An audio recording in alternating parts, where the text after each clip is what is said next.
Did you know that it's possible to check your blood pressure at home without any equipment?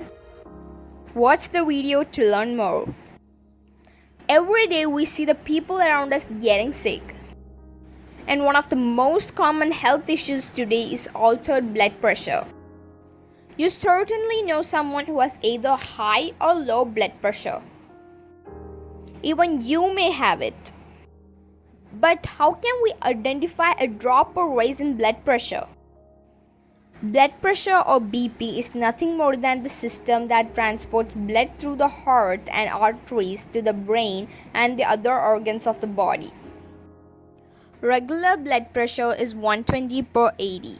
If the numbers are above this, 140 per 90 or higher, we call it hypertension or high blood pressure.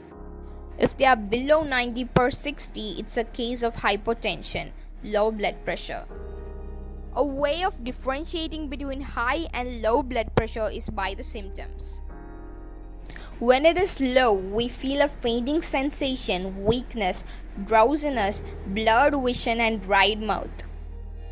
If your BP is high, you may get double or blurry vision, ringing in the ears, heart palpitations, persistent headaches, and pain in the back of your head.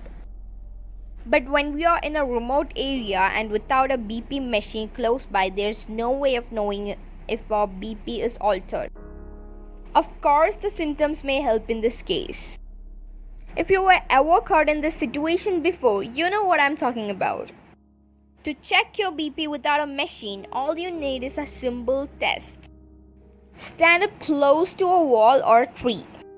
Press the upper part of your hand on the wall and count 60 seconds.